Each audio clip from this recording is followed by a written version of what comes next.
magandang hapon sa inyong lahat.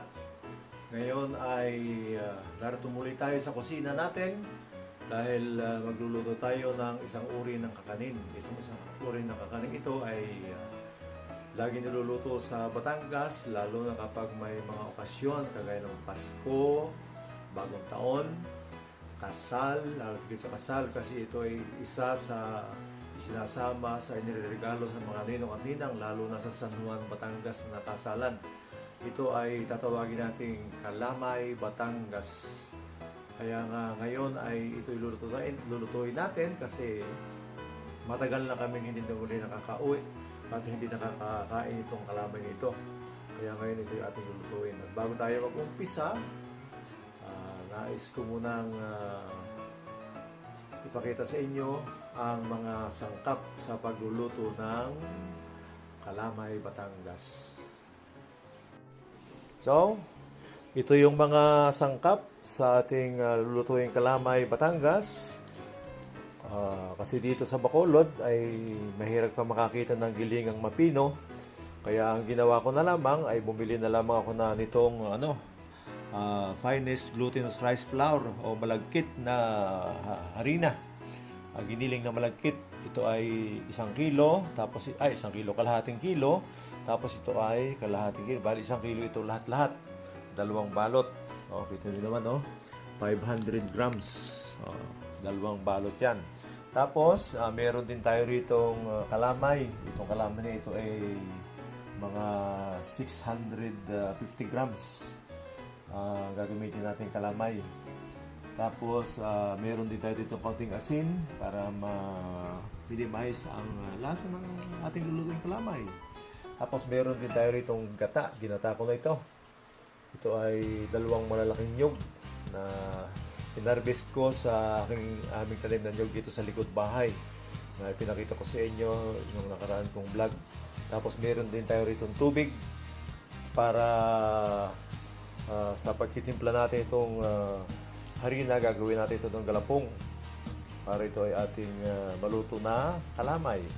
Tapos, kailangan din natin ng kawali para itong ating gagawing paglulutuan. At meron din tayo ritong isa pang sangkap ito sa ref. Lalagyan din natin yan ng margarine. Ito margarine para mabango ang ating gagawing kalamay. Sarap sana nito kung may keso. Kaya lang wala kaming stock na keso dito sa bahay. Kaya ito na lang muna ang ating gagawing kalamay. Sa susunod ay tuturo ko naman sa inyo kung paano gumawa ng kalamay sa Quezon. Yung tinatawag na yung may cheese na may keso na kalamay. So, mag-uumpisa tayo sa pagtitimpla nitong pag-mix nitong ating harina. Gagawin natin itong galapong. So ngayon, umpisa na natin ang paghahalo ng powder. At saka nitong lalagyan natin ng tubig.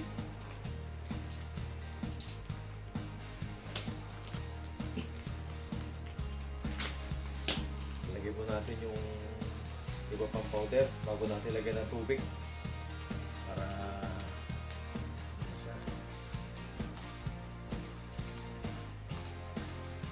ganyan ang pagkaganyan.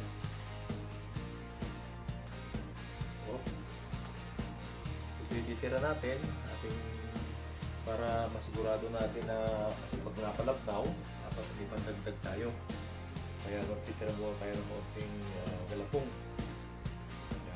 Ng tubig. Tapos, hahaluin natin para mag-mix.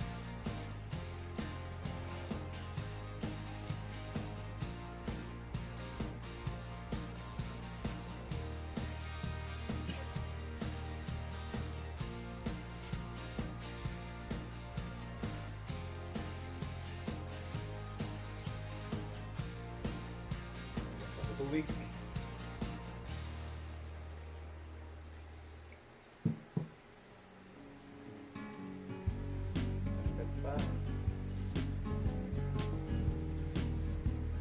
Kung ito kasing malagkit, kung malagkit kasing bigas ang ginamit natin, bababad sa tubig tapos saka gigilingin.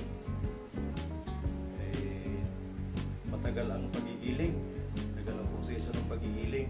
Pagkatapos pa yung mapagiling, lalagay pa yung sa katsa at saka patutuluin. Ganun ang proseso. Tapos mahal pang bayad sa pagiling. Sa Batangas naman, ang ginagawa namin ng mga bata pa kami ay meron kaming gilingang bato. Gilingang bato ng lola namin.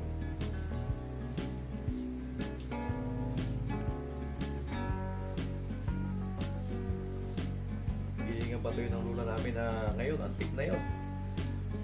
Pinakapinong gilingang bato sa Barualpin noong araw ng mga bata pa kami. Gigiling kami noon sa gabi kasi ang nanay namin, ang inay ay nagluluto ng pinaltok. Naglalako kami ng inay ng pinaltok nung maliit ako. Sunong-sunong na ang kasirola. Alam niyo ba kung magkano isang tasang pinaltok noon? Sa lapi, 50 centimos lang. Nung ang inay gumagawa ng pinaltok, ang presyo ng isang tasang pinaltok ay 50 centimos. Sobrang mura. Grabe, no? Murang-mura. No, mga panahon yun ang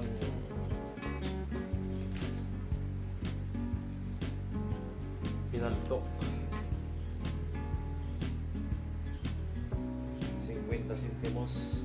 Noon, pag nakabenta kami ng ng 50 pesos, maligaya na. 50 pesos, maligaya na, no? Makakabili ka ng bigas, ulam.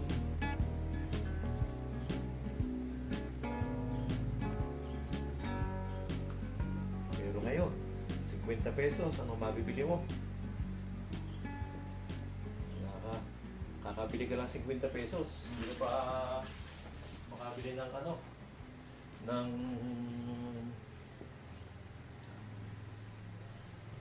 isang sandok na ulam.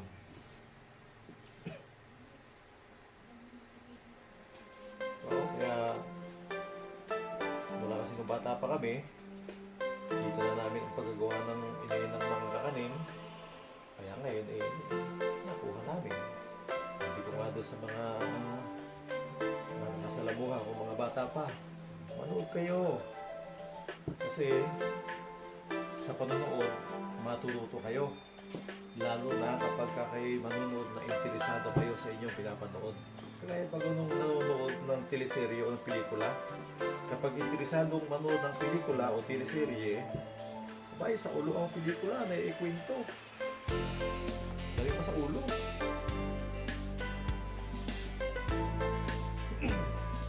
Kaya nga ako ay natuto ko sa pagluluto, sa panonood. Kasi nung bata pa ako sumasama ko sa mga dumadala ko sa mga kasalan. Yung bata pa ako, kasalan. Kaya lamang, yung mga kabataan nung una kapag nasa kasalan, nasa sayawan. Ako wala ako sa sayawan. Ako ay nasa kusina. At ako ay tumutulong sa mga kusinero, sa mga sa kasalan. Taga-abot ako ng kanilang mga taga-abot ako ng mga rekado, kanilang mga niluluto. Nagagayat din ako. Sabi nga sa akin ng mga kuko, itong sinabot dapat idong ko sa sayawan. Nandito ko sa kusina. At ayaw ko ito, maingay. Kasi ang tugtog ng amplifier, yung kasalat ng araw. Dito na ako sa kusina. Sabi ko matatandaan mga kuko, sige, mabuti naman. Kami masusubo. Kaya nga, yung ginagawa ko.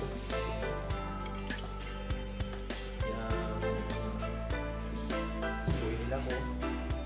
At habang sila nagluluto, yun, ako sinusuko kung kukunin, iaabot, anong idadagdag, anong kailangan, Tandaan mo yun. Luto nila mga apretada, caldereta, embutido, bongbong. Lahat ng niluluto nila.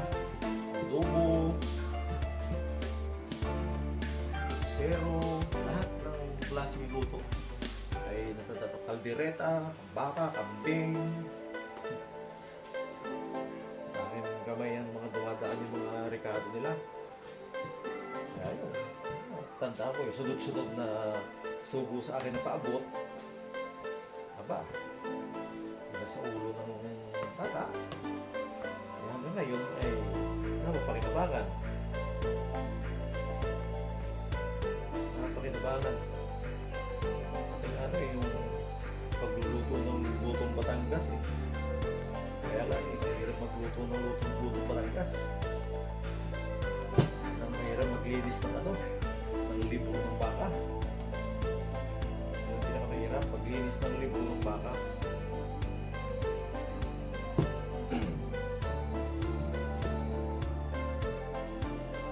Kasi ito yung minamasa ng ganito para hindi kasi minasa. Hindi siya ang resulta ng kalaman kapag minamasa.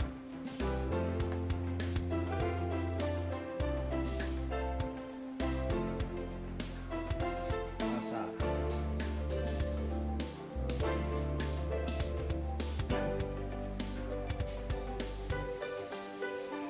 Masahing mabuti. Sikreto. Kaya yung parang ganyan kang kalamay, yung nilalagay ka sa plantada. Tapos, pinamasa ng kamay. Ito, hindi lang naman ito eh. Ang ilong.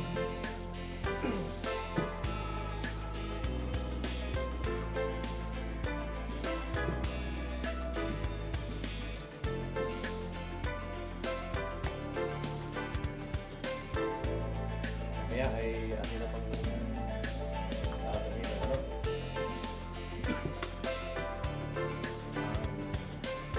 asukal, hindi nga karabilize. Tapos natin yung mamasa.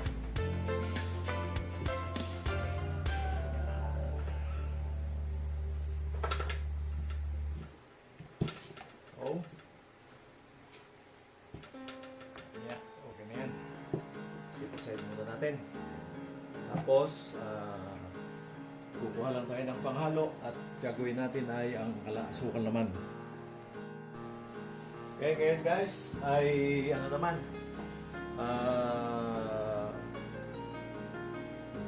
asukal naman ang ating tutunawin sa apoy. Dahil dati, tutunaw tayo ng asukal sa apoy. Yan. So, gagawin natin uli ang caramelize na asukal. Caramelize uli natin yan. Asukal na yan para ano?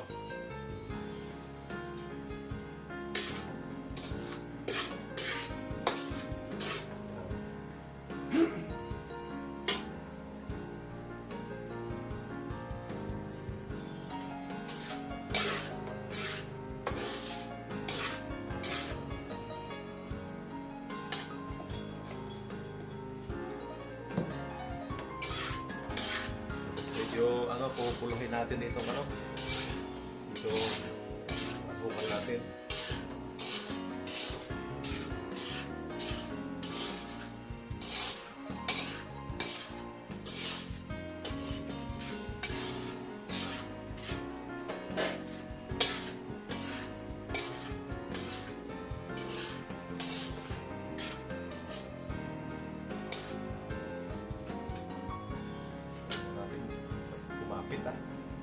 Mabilis.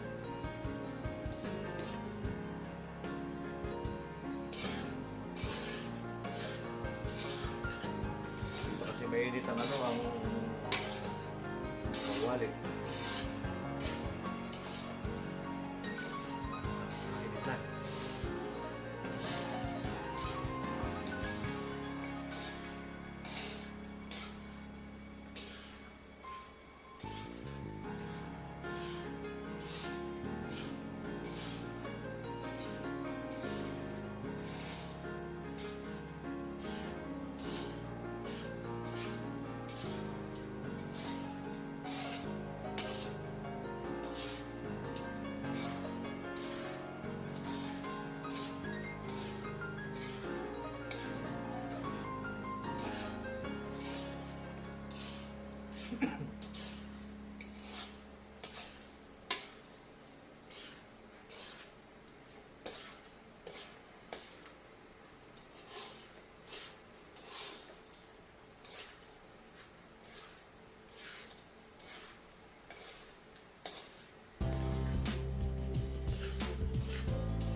Lang ng halo, unti-unting halo ang asukal para matunaw. Yan. Naalala ko nung bata pa ko, ganito lagi ang ginagawa ni nanay, lalo na gumagawa ng pilipit. Nakakalam lang ng pilipit ay yung mga Tagalog at Batanggenyo. Sabi nga nung ako itawag sa Pilipino English, nakalimutan ko na. Lagi nagpapaluto sa akin ng Pilipino, pero English ang tawag niya. Nakalimutan ko na. So, shout out nga pala sa aking apong si Marte at saka sa aking apong si Ira. Ira ay nasa ngayon, sa Japan, doon sila nakatira. Kaya binira lang kami magkita. Noong last year bago nag-pandemic, pinagbakasyon kami doon ng malakang tutugang namin sa Japan. December kami punta, 2019.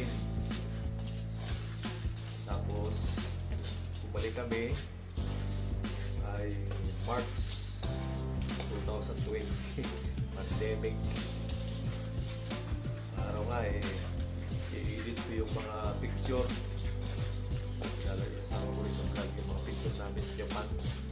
Kaya nga noong nasa Japan kami, hindi ako nakapag video.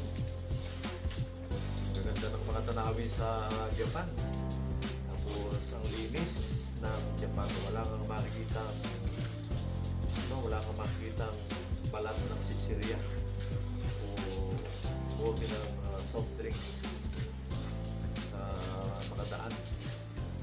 Tapos yung mga kanal nila sa tabi ng kalsada, ang lilinaw, may mga isda. Hindi kagaya dito sa atin sa Pilipinas, sa mga kanal. Naku, baho. Doon, walang amoy. May isda, linaw. Kita mo yung mga bato. Tapos, basta malinis. Tapos ang mga Hapon ay napaka-disiplinado. Pati mga driver doon ay napakagagalang. Kahit nag-uang sasakyan, tapos mayroong tumatawid na tao, titigil sila at patatawirin pa nila yung tao. Lalo na pag matanda o nakabike, pinapriority nila na patawirin ang matatanda at mga nakabike kahit po sila. Hindi sila nang bubusina. Napakabihira. Wala akong narinig sa 3 buwan kong tinigil sa Japan. Parang wala akong narinig na bumusina. Kaya nga nung hindi pa ako nakakarating sa Japan, sabi ko sa anak ko, bibili ako ng busina sa sasakyan kasi isip ko Japan, mga original ang mga piyesa, mga parts. Kaya pala yung anak ko hindi nabili ng busina. Sa Japan pala, hindi uso ang bubusina. Kasi ang mga driver ay mga disiplinadong hindi na kailangan ng busina. Tapos, kapag ikaw ay overtake, tapos pina-overtake ka, gagawin mo na ikaw pina-overtake, mag-hazard ka. Yung pag-hazard mo, yun ang tanda na ikaw ay nagpapasalamat dahil ikaw ay binigyan ng way. Dito sa atin, kung overtake ka na, bubusina ka pa, nung hindi ka pa overtake, ang bagal ng kanilang takbo. Pero nung u-overtake ka, saka pa sila magpapabilis ng takbo. Binubusinahan mo, sila pa ang masama ang tingin. Kaya napakalaki ng diferensya. Napakalaki ng diferensya ng ugali ng mga tao sa Japan. Eh, hindi naman lahat ng Pilipino ay gano'n. Meron din mga Pilipino na disiplinado. Kaya lang sana all. Sana all. So, yan o. Tunaw na ang asukal at tunaw na sa init ng apoy. Ito ay mag-iiba na ng kulay. Hindi mo nang pupula-pulahin para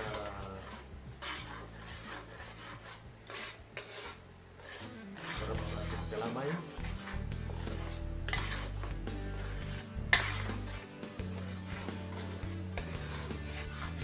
Bulak yan, bubulayan o. Hindi pinalo, bubulayan.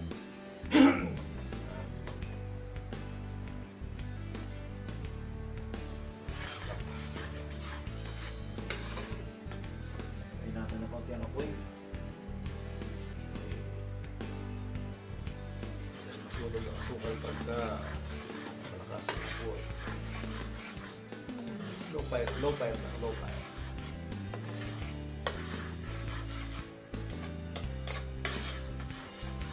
Tuloy natin ang konti. Ginagawa din ng mga taga-Batangas pagka yung maramihang halamay. Ang ginagawa nila ay nagsusunog talaga sa diyan sila ng asukal na kaunti para magulak ang resulta ng halamay. Nagsusunog sila. Talagang pinapapulang-pula nila. Tapos pagka pula na, sunog na, kahamoy nila at nagluluto sila ng arnibal. Ito yung ginagawang arnibal. Mamaya ito, pag nalagyan natin ng gata, arnibal ang tawag dito.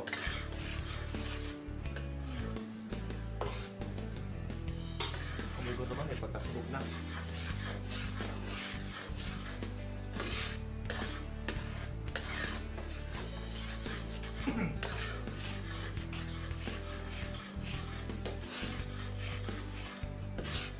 Gawin lang ganyan para mag-caramelize. Lasang caramel ng ating kalamay. Caramel yung tawag. Ito kalamay ay habang tumatagal ay lalo itong sumasarap. Tumatagal ito ng ilang linggo, buwan. Depende sa sa luto. Kailangan natin ang apoy kasi pag inilagay ang arnibal ay ang tilabsik niya. Marami na siya marami na. Okay, ilagay natin ang gata. Init na siguro na yan. Kung tinapat mo kamay niya, sakit.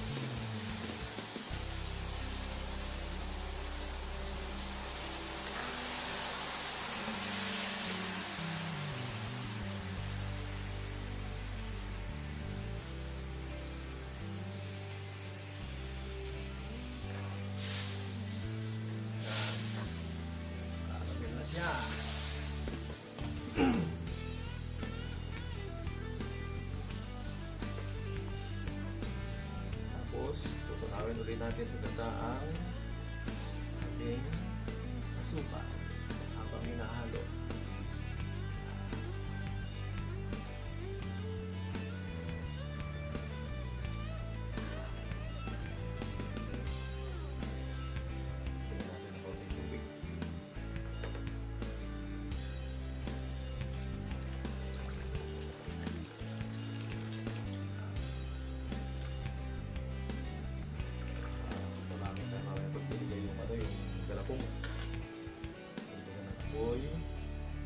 Tapos ilagay na natin ang margarine.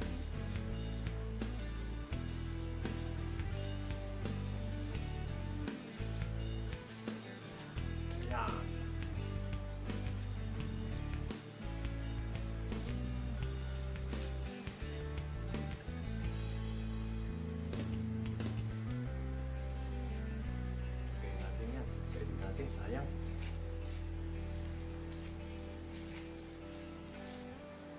ano kasi may kalamayang malaki. Pag ito yung naluluto na, nilalagyan pa yun ng mantika.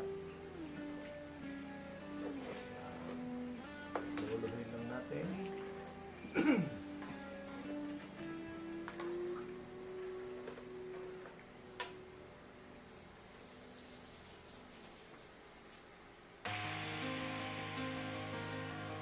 Luhaluin lang natin ang napuno ang asukal at ang margarine. Kasi madaling panawin. Kasi dito na yan. Asukal.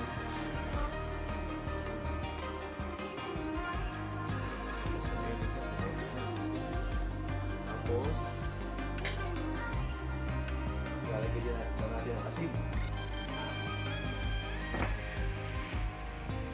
Neutralize ng lasa. Asin.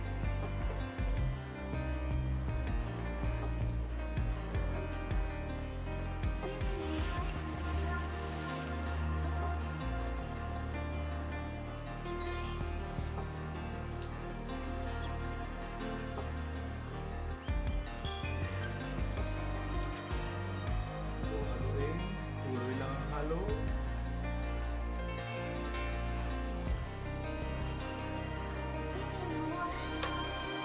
Tuloy lang ang halo.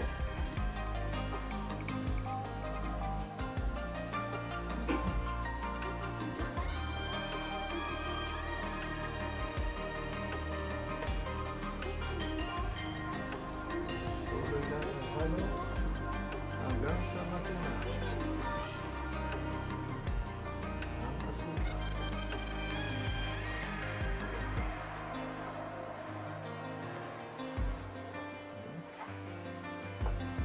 Asukal, oh.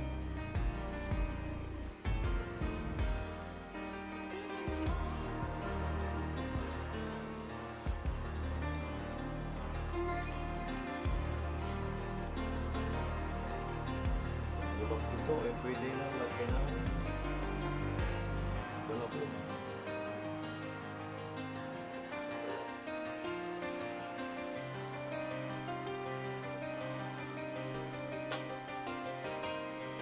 Maling masahin ang galapon. Masahin mo natin.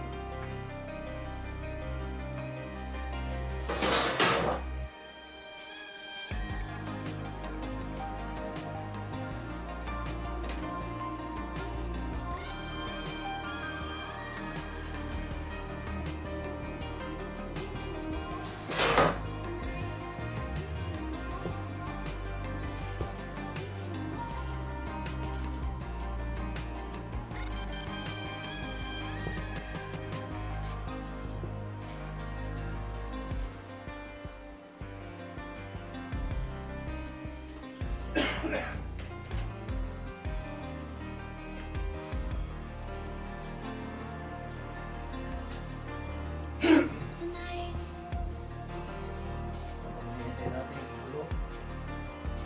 Masahin natin ang galapon. Mag-smoke siya.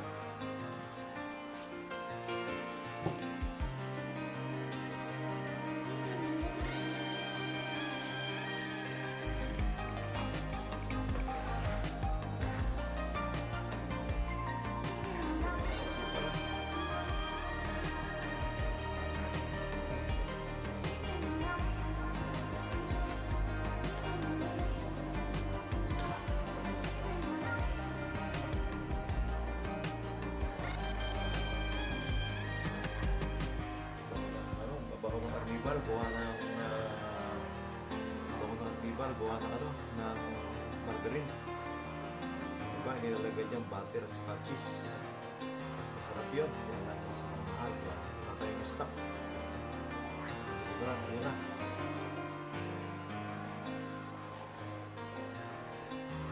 Habang hinihintay natin ito, masahin natin ang galapong.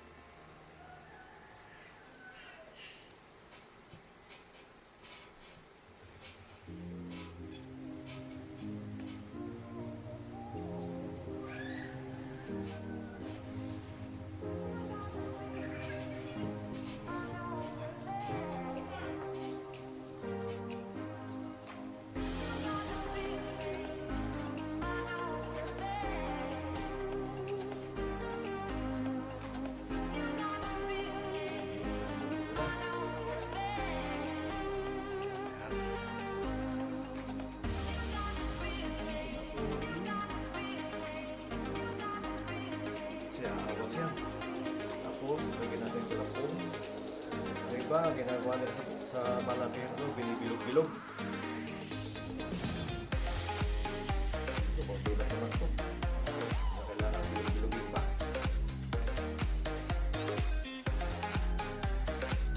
Tawag sa bilog-bilog nila noon ay patabol.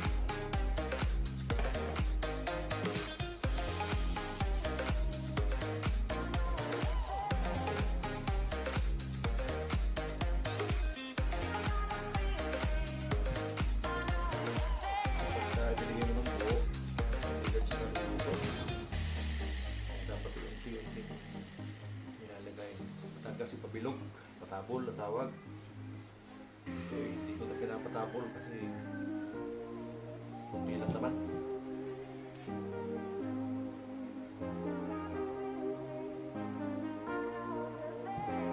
Habang nilalagay, dapat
magkalamay ay di biro, matagal halo ng halo.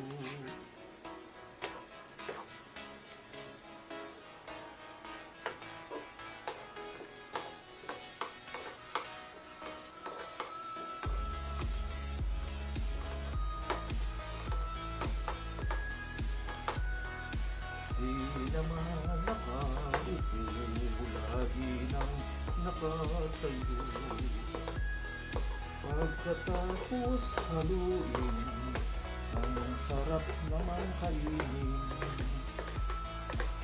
Mawi ang pagpaguran dahil sa sarap naman. Halina, halina, magkalamay na tayo ay maghalo-halo na.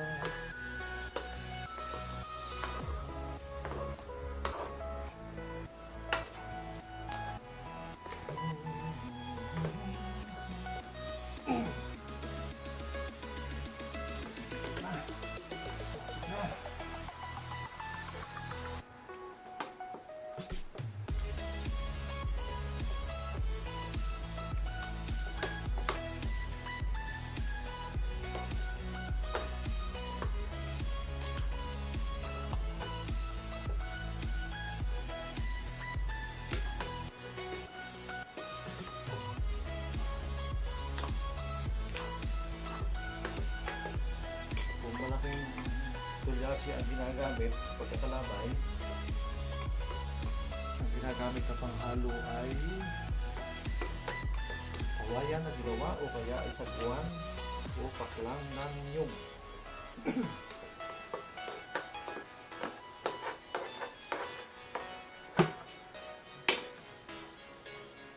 Sala ng aking kanan.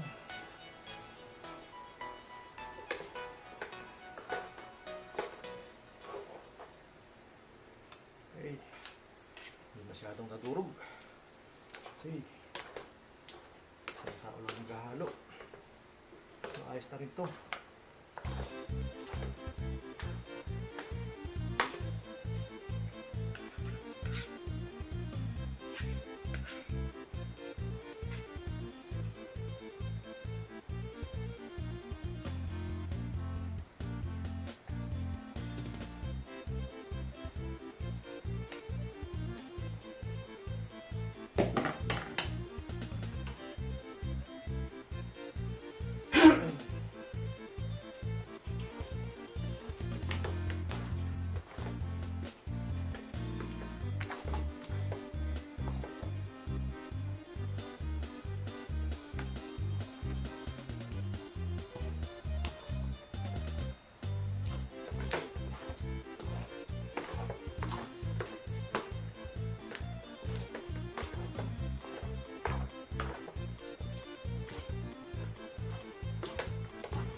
Maraming salamat sa inyong panonood at